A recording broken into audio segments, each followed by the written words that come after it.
17. And there came one of the 7 angels which had the 7 vials, and talked with me, saying unto me, Come hither. I will show unto thee the judgment of the great whore that sitteth upon many waters, with whom the kings of the earth have committed fornication, and the inhabitants of the earth have been made drunk with the wine of her fornication.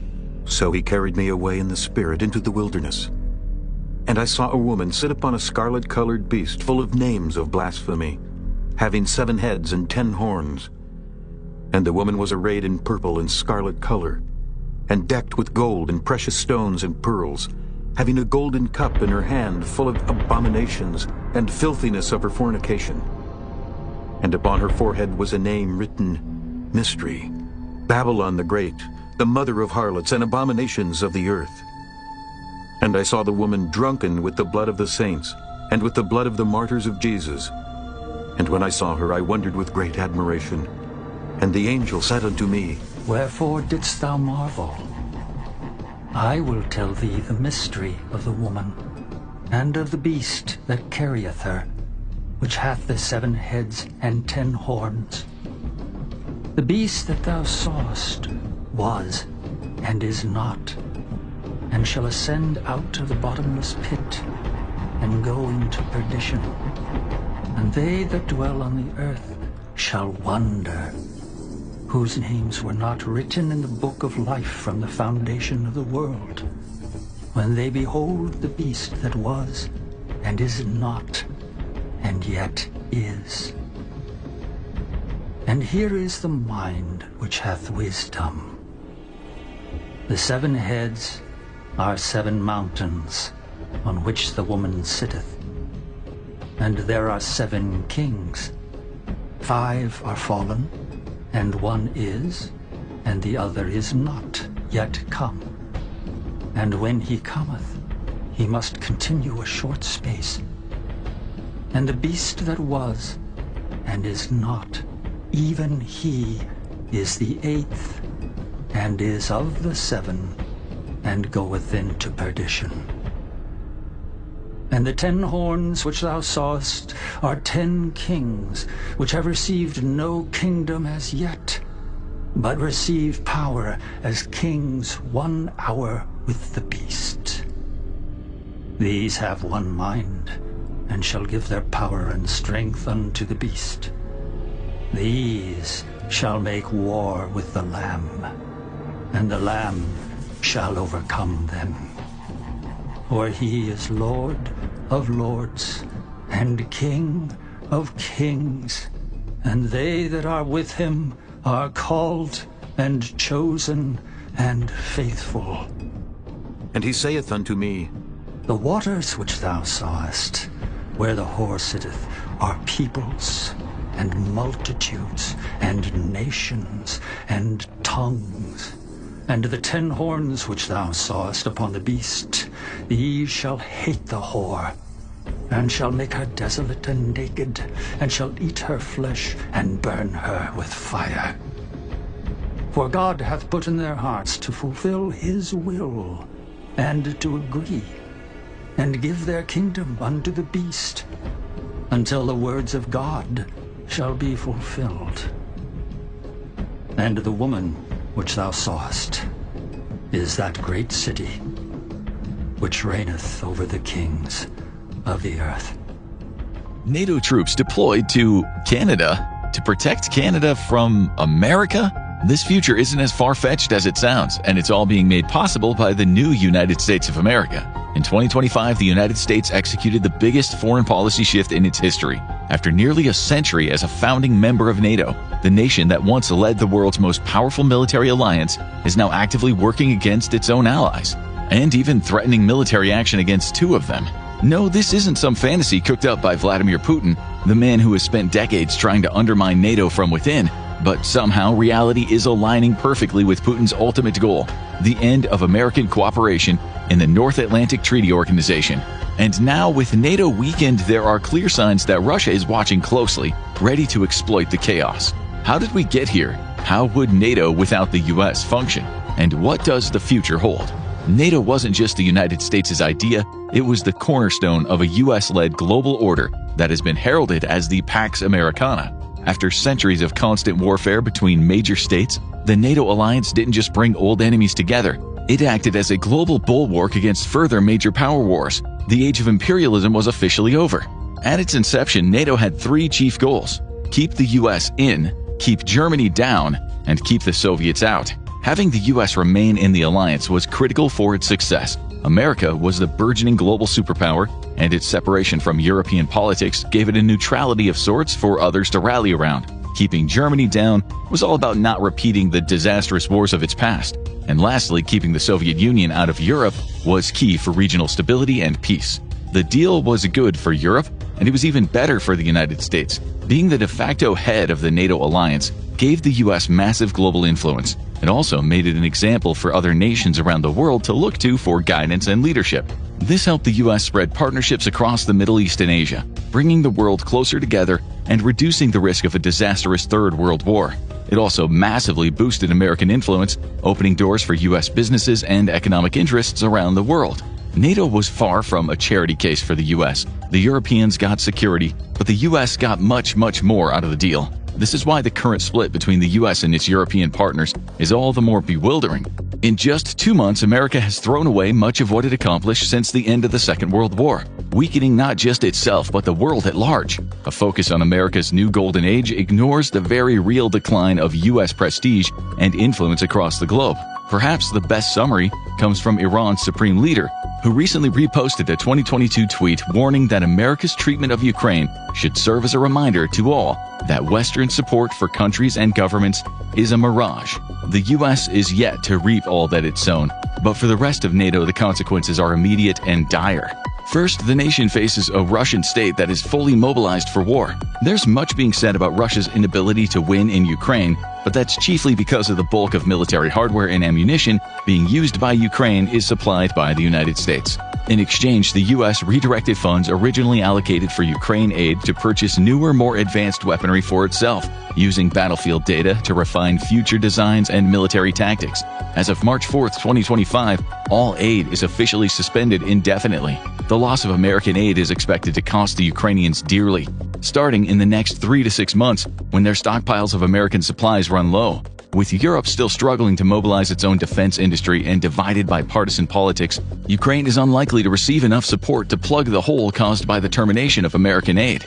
But that's only part of the picture, because a major component of US aid to Ukraine was of the silent variety that doesn't make the news, and it is just as critical. This is intelligence support, which has recently been paused. The support is absolutely critical for Ukraine's defense, and it's extremely unlikely that Europe could fill the role. This intelligence support comes largely from America's extensive network of informants and spies inside of Russia, as well as its vast intelligence, surveillance, and reconnaissance or ISR assets. These include everything from spy drones and AWACS aircraft monitoring Russian movements over the Black Sea, to satellites tracking troop deployments and identifying targets of opportunity. Since the war began, the CIA, NRO, and US military intelligence have worked closely in coordination with Ukraine, with unacknowledged US personnel reportedly on the ground. Along the Russian-Ukrainian and Belarusian-Ukrainian borders, secret Ukrainian intelligence bases dug underground for concealment have been equipped and funded by the CIA. This too isn't charity work though, because in return Ukraine has provided critical intelligence on Russian weapon systems. As a means of showing their loyalty and trustworthiness, Ukrainian intelligence handed over design documents for Russia's newest nuclear submarines at the start of the war. Ukraine has also handed over captured Russian equipment, such as state-of-the-art electronic warfare vehicles, abandoned by Russian troops and captured intact. If the US steps out of this role, Europe isn't prepared or even capable of fully fulfilling it. NATO air warning and alert patrol missions may be flying AWACS staffed with multinational crews, but the aircraft is more often than not American. Europe also doesn't have the satellite and recon capabilities of the US, relying on intelligence sharing agreements for decades. In light of this, a US pullout would mean that Russian forces would not face nearly as many setbacks and vulnerabilities as they had while the US was still nominally in the fight.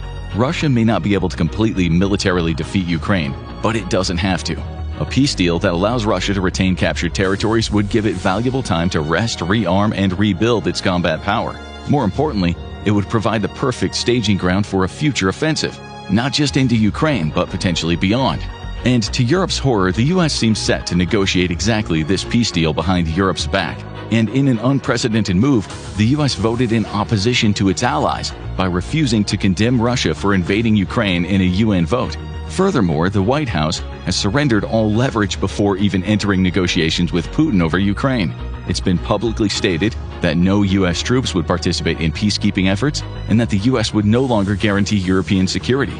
This leaves sanctions as the only remaining tool to pressure Russia, but even that may not last. There are rumors already circulating that the American president may have begun the process of removing or easing sanctions on Moscow. All of this has been portrayed as a show of good faith to get Russia to the negotiation table, but Russia has made no similar good faith concessions. Whatever the reasoning for Washington giving Russia everything it wants with nothing in return, the message to NATO is clear.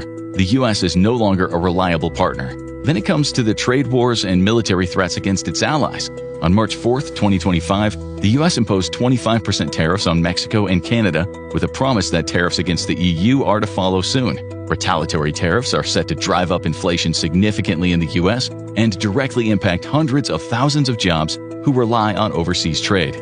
More disturbing, though, are the flat-out refusals by the White House to walk back statements that it was considering military action against Greenland and Panama after openly expressing desires for both to become American territories. This is especially alarming, given that Greenland is administered by Denmark, one of America's longest-standing allies and a founding member of NATO. If the U.S. were to pursue military action, it would mean sending American troops into combat against a treaty ally, directly undermining NATO itself. And technically, by the terms of the NATO treaty, trigger an Article 5 response against the United States. Once more, we have to remind you that this isn't Vladimir Putin's fantasy, it's our present reality.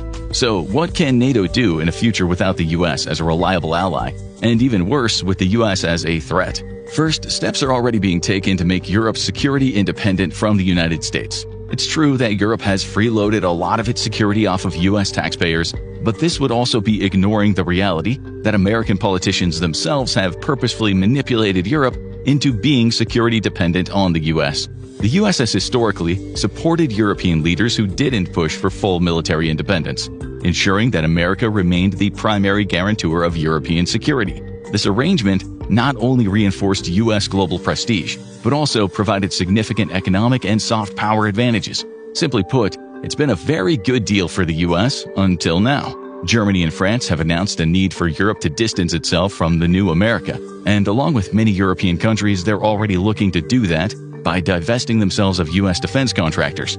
At the moment, the U.S. is the world's largest arms dealer, with American weapons being a cornerstone of NATO arsenals. This makes it extremely interoperable, adding to its lethality. NATO's fleet of F-35s is designed to seamlessly communicate with one another. Additionally, a shared familiarity with various weapon systems, training protocols, and logistics ensures that NATO armies can work together more effectively on the battlefield. But this also makes Europe extremely vulnerable against an increasingly hostile America. A big fear in every European military planner's mind is what will happen if the White House decides to cut off software upgrades for the F-35, for example. America can't simply take the weapons it has sold back, at least probably not without having to face those same weapons in combat, but what it can do is turn off logistical support entirely. No more updates, no more repairs, making a very expensive weapon system practically useless for European nations. This is why Europe has been driving ever harder to establish next-generation weapons programs independently of the US. Currently, there are two major sixth-generation fighter programs running inside of Europe.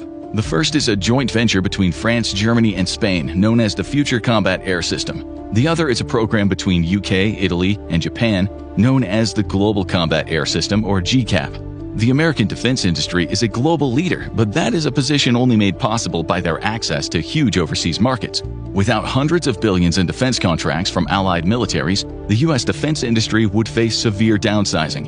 A lack of foreign sales would lead to reduced production capacity, fewer technological advancements, and shrinking research budgets. Over time, this decline could make the American defense sector less competitive, eventually allowing global rivals to surpass the U.S. military technology and manufacturing dominance. This is not a good start to an American golden age. Europe can also strike back at American weapons programs by withholding components or participation in manufacturing. The F-35 is famously an American aircraft, but an international project. The UK and Italy, for example, provide critical components and assist in manufacturing.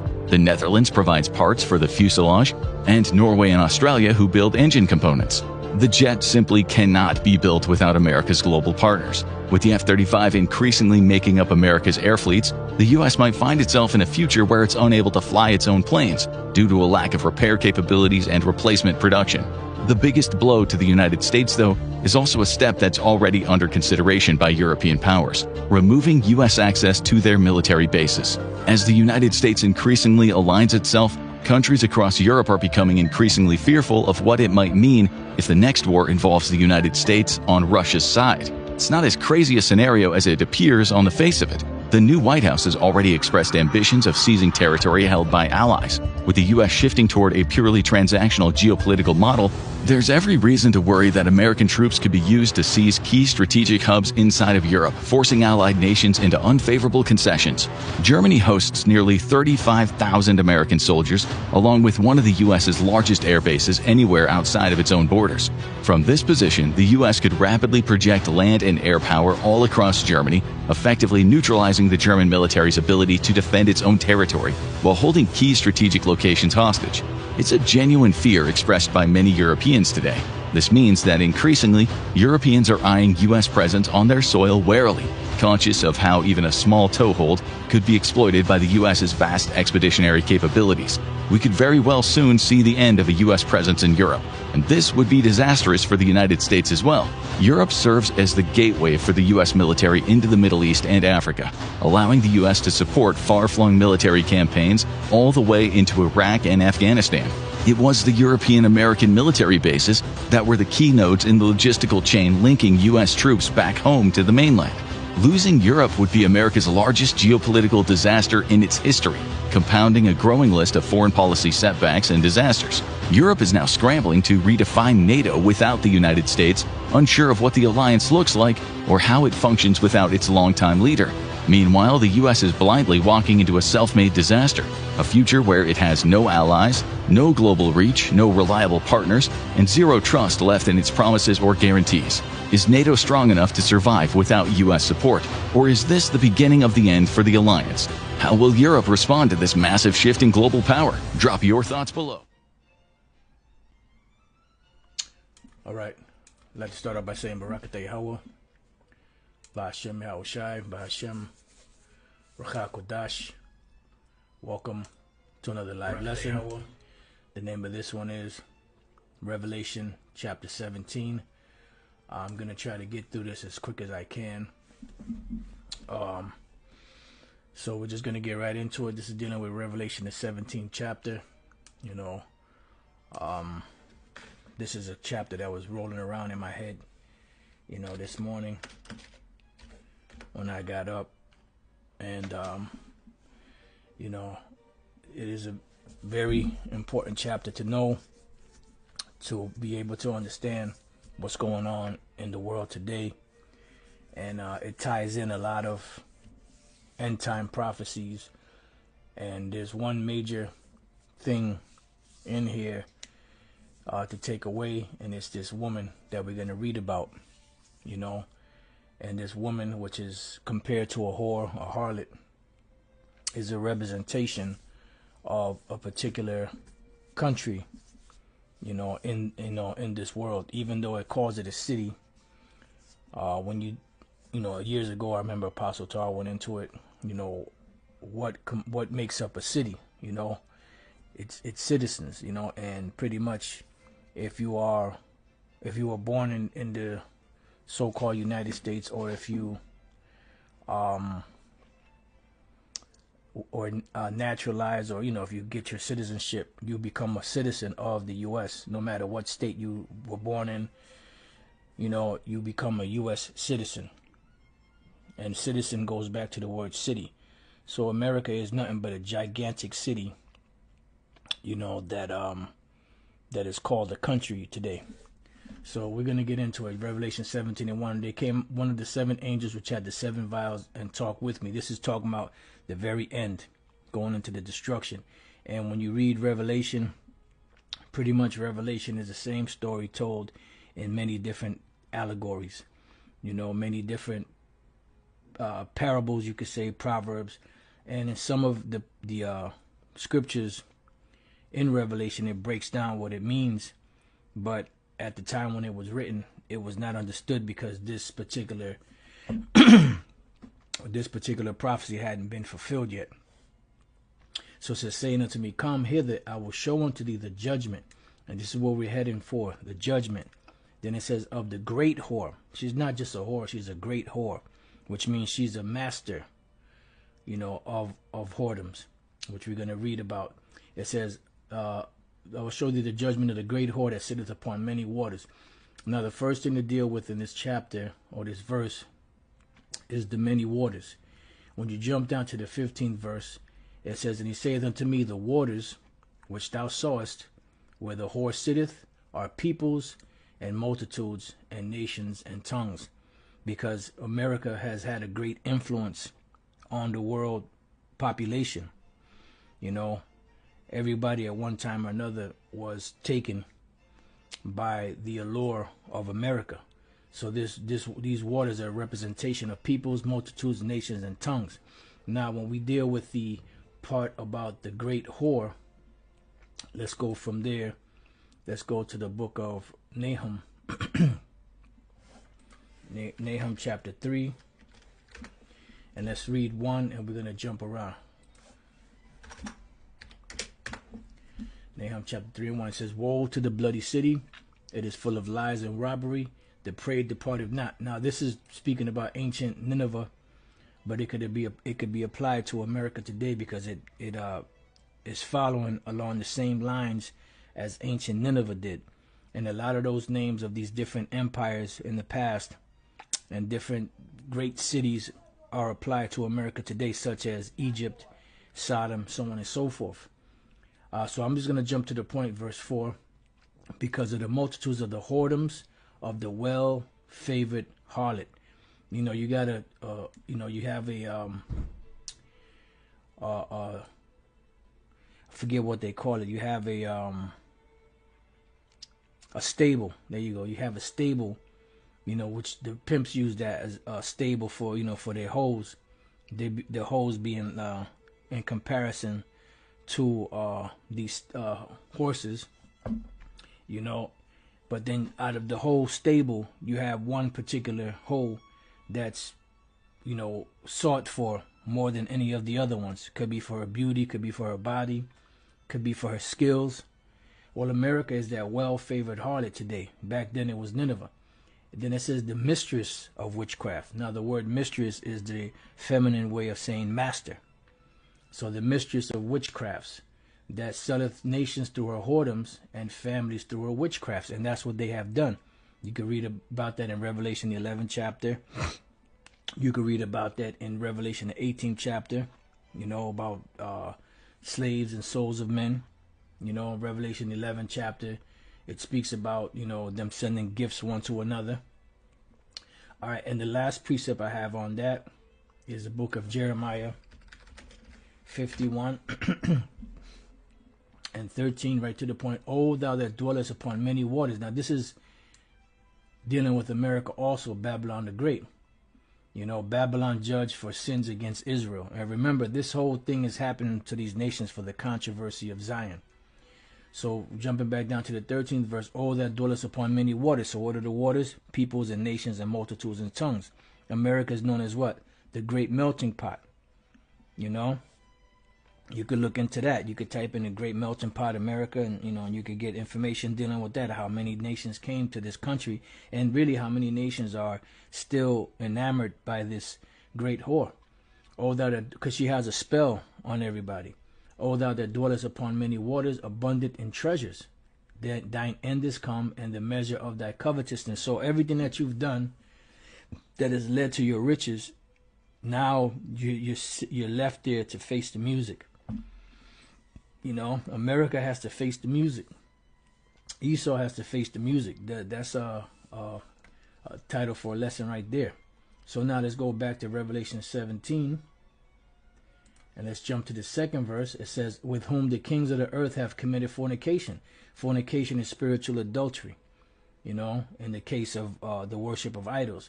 So how did they commit fornication? By taking on the philosophies, the ideologies of America. And you can see it. All you have to do is go to these different countries and you'll see how they're conformed to the image and the ways of America. It says, and the inhabitants of the earth, because when you read Revelation, the 13th chapter, it speaks about how this beast is going to have sway, over the whole earth once their deadly wound was healed. And those of you brothers that have been studying and that understand the scriptures, you know that wound was healed during the time of the Renaissance period. This is when this whole system started to emerge once again. And then once they colonized America, that became the total revival of the ancient Roman Empire, with America being the eighth head, as we're going to read later on. It says, and the inhabitants of the earth have been made drunk with the wine of her fornication, because this stuff that she's doing, she's pushing upon all different nations. Now, going back to Jeremiah 51:7, it says, Babylon has been a golden cup in the Lord's hand.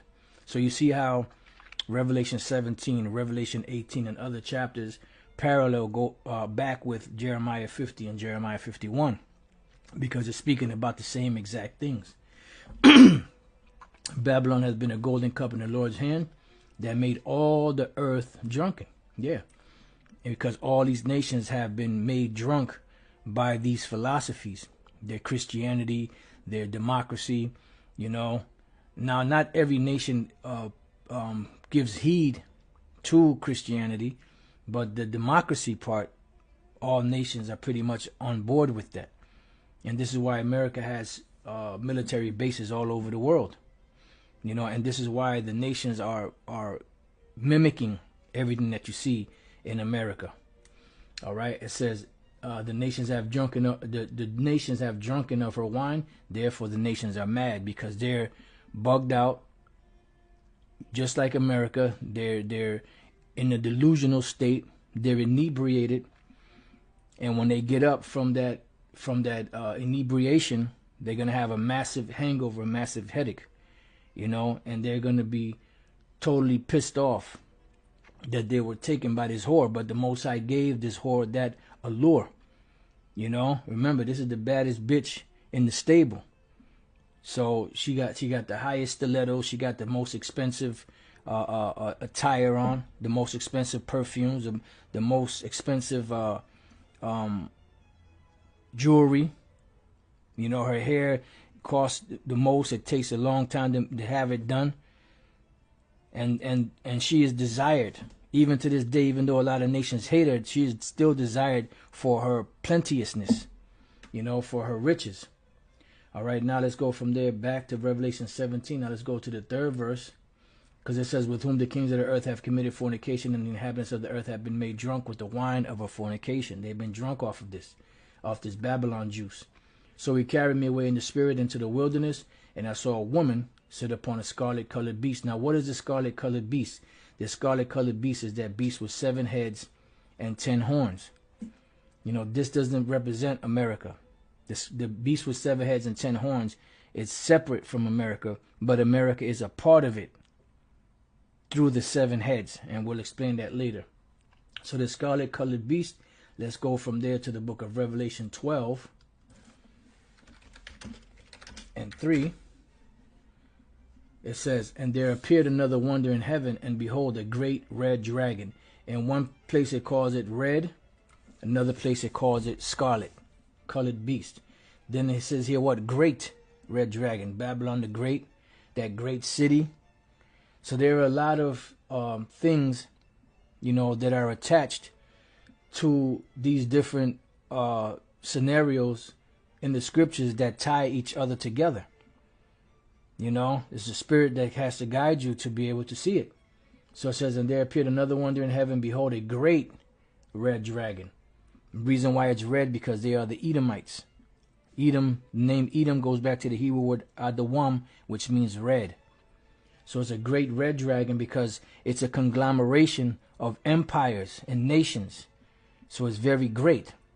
And it's a dragon because a dragon is known for its fierceness and for its keenness. See? It says having 7 heads and 10 horns. Now the 7 heads are the Greeks, the Romans, the Spanish, the French, Germania Major, Germania Minor, and Britain. I believe that's all 7. The Greeks, the Spanish, the French, the Romans, Germania Major, Germania Minor, and the British, yeah. And then the 10 horns represent the EU.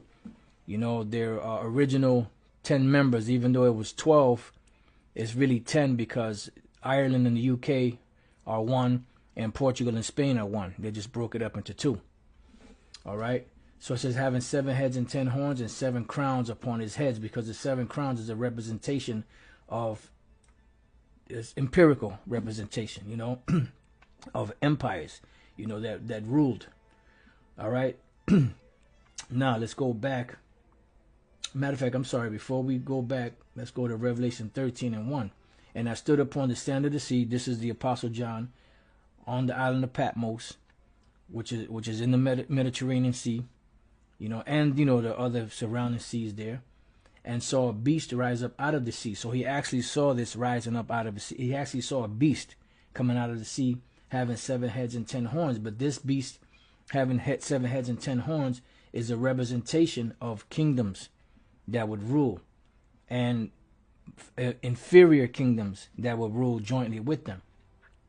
Okay, and this is what he saw, and this is what it represented. And when we read the rest of Revelation 17, it breaks it down upon who these 7 heads and 10 horns are, and upon the horns 10 crowns, because these 10 crowns are a representation that these 10 heads or horns would be in power. And we've seen these 10 horns in power since 1958, which is a representation of the European Union. Back then was known as the EEC or ECC, the European EEC, European Economic Community. And upon his heads the names of blasphemy, because America had, and the Edomite Empire, when they came out from the caves, not the caves, they came out of that prison sentence, that dark cloud, they started to deceive the whole world, making the world believe that they're the Most High, that they're Yahweh Shai, that they're the angels, that they're the people of the Lord. And they've deceived the whole world. You know, so that's a part of the names of blasphemy. Okay, so now let's go back to Revelation 17. And let's go to, back again, it says, so he carried me away in the spirit into the wilderness, and I saw a woman sit upon a scarlet-colored beast, full of names of blasphemy, having 7 heads and 10 horns. And the woman was arrayed in purple and scarlet color. Now the purple and scarlet color is a representation of her costliness. You know, matter of fact, before we read on, let's go to Revelation 18. I want to find a precept first in here. All right, Revelation 18 and 19, and then we're going to jump back up. It says, and they cast dust on their heads and cried, weeping and wailing, saying, alas, alas, that great city. See, great city, Babylon the Great, great red dragon, this great city that ruleth over the kings of the earth, wherein were made rich all that had ships in the sea by reason of her costliness. For in 1 hour she made desolate. So her costliness is what this is a representation of, the scarlet and the purple and scarlet color. So going back, now we jump back up to the 12th verse. I started 11. And the merchants of the earth shall weep and mourn over her, for no man buyeth their merchandise anymore. And this is how these nations are getting rich, and this is why they don't mind selling out. They don't mind sipping of that cup, because of the benefits that come with it. But it also comes with judgments.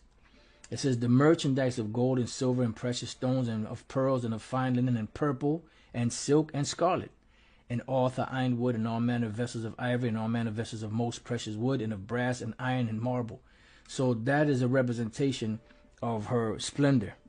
Revelation 17 and 4, and the woman was arrayed in purple and scarlet color and decked with gold and precious stones and pearls. So we just read about that.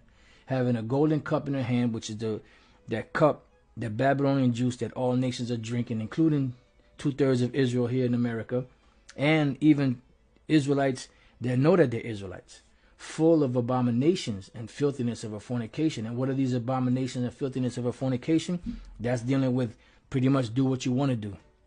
You want to be a homo, you want to be a lesbian, you want to be a pedophile, a zoophile, you want to be a freak, you know, you want to be a transvestite, you want to be an alphabet person, you could do whatever you want here in America. Because this is spiritually Sodom in Egypt. It says, and upon her forehead was a name written, mystery. So this is a mystery as to what this is. It says Babylon the Great, because it's the greatest, because Babylon represents confusion. So America is the greatest conglomeration of confusion on the planet. Everything is turned upside down here. More to him that call evil good and good evil. The mother of harlots, because you can do whatever you want here. You can worship whoever you want. You know, harlot is also symbolic of what? The Lord told Israel, I know that thou hadst a whore's forehead, because they will bow down to every different idol. So here in America, you could be whatever you want to be. You want to be a Buddhist. You want to worship trees. You want to worship lizards. You want to worship whatever you want to worship. You could do it here. So it's the mother of harlots and abominations of the earth. You know, all you have to do is look to the alphabet people to understand that. And when you break Babylon the Great, mother of harlots, and abominations of the earth down, in the Hebrew, they each break down to 666. I did a video on it years ago. I'm not sure if I re-uploaded it back on here, but if you type in, I'm pretty sure if you type in Revelation 17:5, it may come up. If I remember, I'll check and maybe upload that video here. It's 2 parts. You know, Lord's will, I could upload it, and you know, those of you that are not familiar with it can watch it and get some understanding on it. And I saw the woman drunken with the blood of the saints. So who's the woman? America. How was she drunken with the blood of the saints? Look what she did to Gad. Look what she did to Reuben. Look what she did to Issachar, Ephraim, the other tribes. And look what she did to Judah, Benjamin, and Levi when she brought them over to this side of the world. Because these are the saints of the Lord. You know, and this is what she did. She was drunken with the blood. So much so that she wiped out a good portion, but the Lord left a remnant. It says, and with the blood of the martyrs of Yahushua, because you've had prophets that have died here in America, you know, at the behest, even though indirectly some Jakes killed some of the martyrs, so some of the witnesses, it was based off of the freedom of the mother of harlots that she gave these Jakes to worship whatever they wanted to. And when I saw her, I wondered with great admiration, yeah, because she was alluring. And this is why the angel cursed out John for this. She was very alluring, and America is very alluring to the world. That's why they call it the Golden City, you know. And the benefits, you know, to them is the most important thing. It says, and the angel said unto me, wherefore didst thou marvel? So why were you marveling? Why was you why was your jaw dropping looking at this woman? I will tell thee the mystery, because it's a mystery of the woman. Because it's not an actual woman, but it's an allegory of a particular country. And this country happens to be America, Babylon the Great. And of the beast that carrieth her, because the carrying of it was what? That these European nations are carrying America on their backs. And they're going to get tired of carrying America on their backs and turn against her. Which have 7 heads and 10 horns. And the 7 heads and 10 horns, we broke that down what that means. The beast that thou sawest was and is not, and shall ascend out of the bottomless pit. So who is that? That's America. She's the beast that you saw and is not, because she was in the vision when John saw it, but it wasn't time for America to be brought out at the time and go into perdition, because America is slated for destruction. And this is why this place was created, to show the world how to become wicked, and then to judge this place, to show you the penalty for being wicked. And they that dwell on the earth shall wonder, whose names are not written in the book of life from the foundation of the world. So the ones that are not a part of the elect are going to get caught up in this. You know, they're going to get caught up in that allure. You know, in that tantalizing web of lies that sounds so sweet, but then once you get entangled in it and can't get out, then you realize you're fucked. Excuse my Swedish. When they behold the beast that was and is not and yet is, which is America. Because once America came into play on the earth, that began the end of the end. So it says, and here's the mind which has wisdom. So now the Lord is using an angel to break it down to John what this means. But even back then, John didn't understand. The 7 heads are 7 mountains. Now a mountain is a representation of government. So these 7 heads are a representation of 7 mountains, of 7 major governments among the European nations. And this is why it calls it the Scarlet Whore or the Great Red Dragon, on which the woman sitteth, and they're carrying America. And there are 7 kings, 5 are fallen, the 5 that were fallen, because remember when this was given, you had these 7 heads that were there, or some of them were there, but they were there in their ancient names.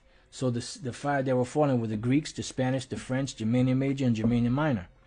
Those are the 5 that fell, and one is, because at the time when John had the vision, it was who? The Roman Empire that was ruling. And the other is not yet come. When the other one that's not yet come is the British Empire. And when he cometh, he must continue a short space. And they did. Because from there, that's where America catapulted from them. And this is why they were able to so-called break away, so-called physically, but behind the scenes, you know, England is still running things behind the scenes. It says, and the beast that was and is not, which is America, even he is the 8th.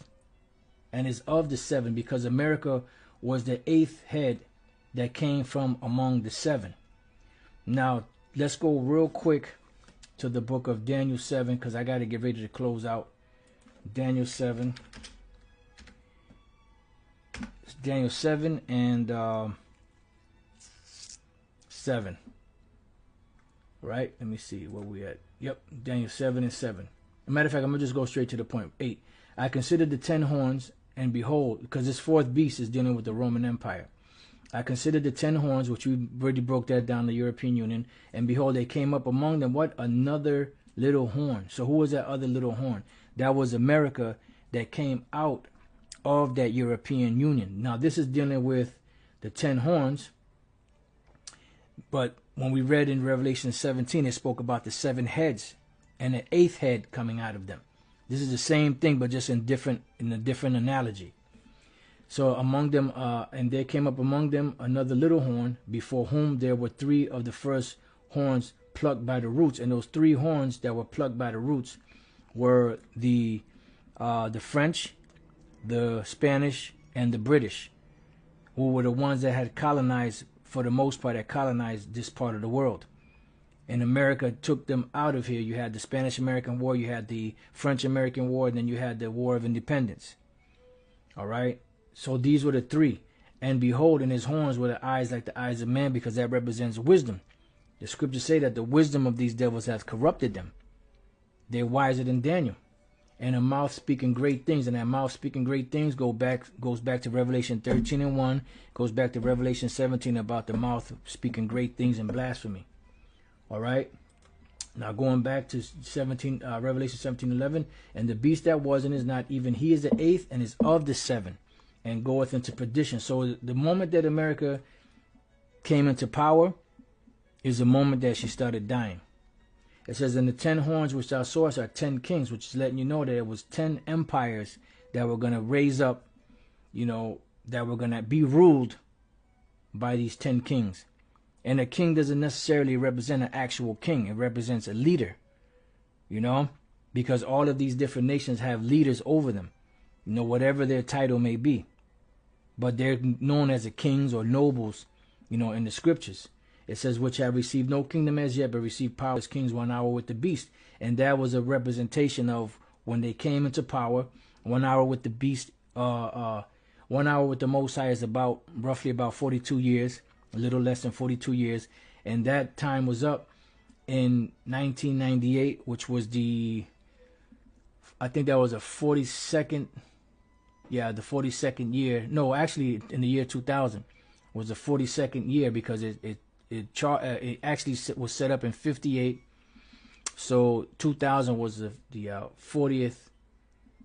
42nd year, you know. So they're living on borrowed times now.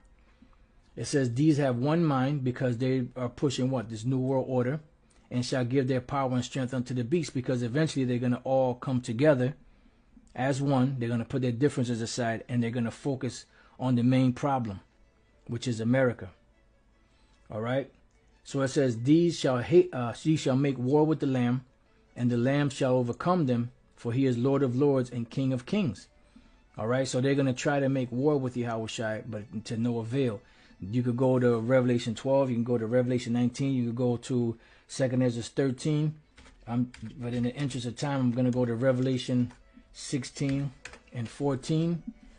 Just read the point. For they are the spirits of devils working miracles, which go forth unto the kings of the earth and of the whole world to gather them to battle, to gather them to the battle of that great day of the power Almighty. And verse 16, and he gathered them together into a place called in the Hebrew tongue Armageddon, or Harmageddon, mountain of the troops. And this is why you see the armies amassing over there to fight what Esau called World War III. But the Lord calls it the War of Armageddon, the final war to end all wars. So it says, Revelation 17 and 14, these shall make war with the Lamb, and the Lamb shall overcome them, for he is Lord of lords and King of kings, and they that are with him are called and chosen and faithful. And he saith unto me, the waters which thou sawest, where the horse sitteth, are peoples and multitudes of nations and tongues, and the 10 horns which thou sawest upon the beast, these shall hate the whore. Why? Because when you go back to Daniel 7, it says that her look was more stout than her fellows, whose look was more stout than his fellows, because they puff at these nations, even at their own allies. But the allies are going to turn against this hoe, and shall make her desolate and naked, and shall eat her flesh and burn her with fire, because they're going to shoot their missiles at America. So it's not just going to be Russia and China and different other nations that are allies with Russia and China that's going to shoot their missiles. Also, their own European allies are going to shoot their missiles, because the Lord is going to put it into their mind to do this. It says, for the Most High hath put in their hearts to fulfill his will, and to agree and give their kingdom unto the beast, until the words of the Most High shall be fulfilled. And this is the ultimate, for the words of the Most High to be fulfilled. And the woman which thou sawest is that great city. So this great whore that sits upon all these people is that great city. What great city? Which reigneth over the kings of the earth. And what nation is ruling over the kings of the earth? If you are honest with yourself, you would say America.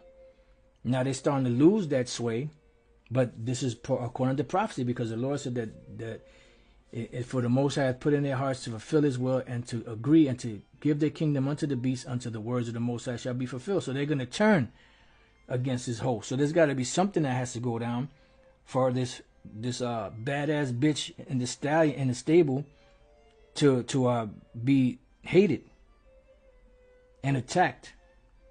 So that's what we see happening right now. So with that, I pray that your brothers have been edified. To the next time I say, Shalom.